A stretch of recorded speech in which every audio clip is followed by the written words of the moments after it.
ก็ฮอดเฮือนเจ้าสาวเป็นทีเหียมห้อยเนาะสีแฮ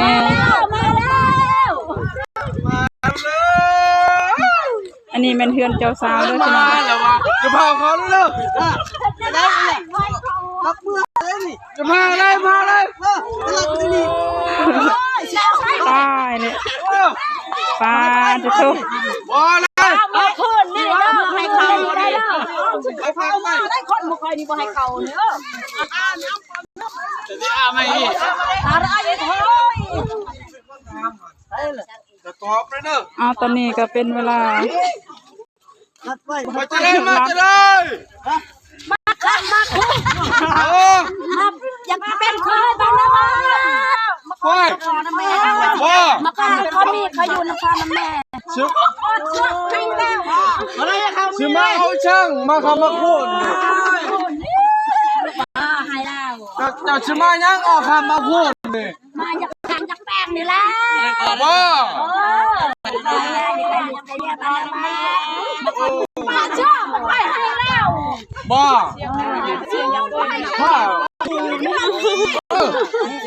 เขาไม่ให้เขาเนี่ยตอนนี้ก็เป็นเวลาเที่ยงกันเนาะประตูว่าท่านเปิด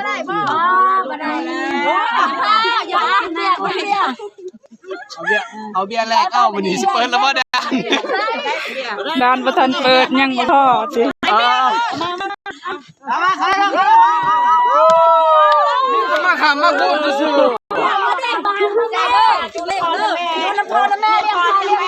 ตอนนี้กับประตูเปิดแล้วสีแฮขึ้นเรือน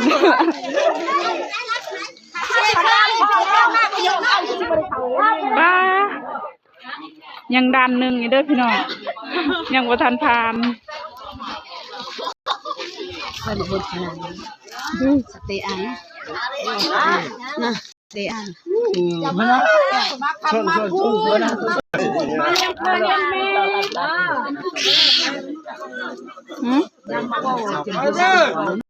อย่าเขาเพิ่งนะกูแน่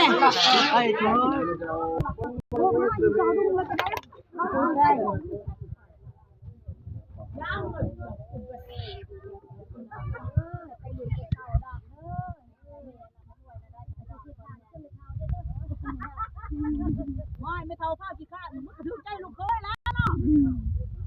ได้ตอนนี้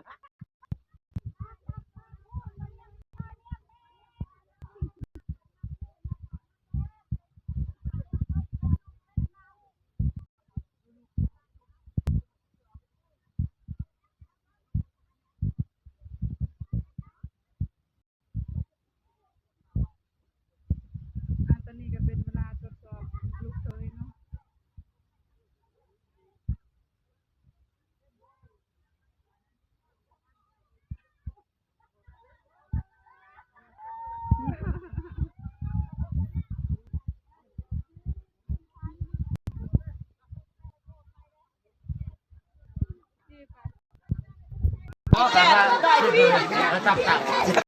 าบริยินขนาด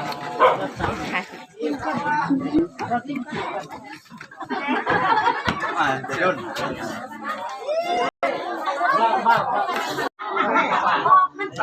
ซื้ออาการของสัตว์น้อง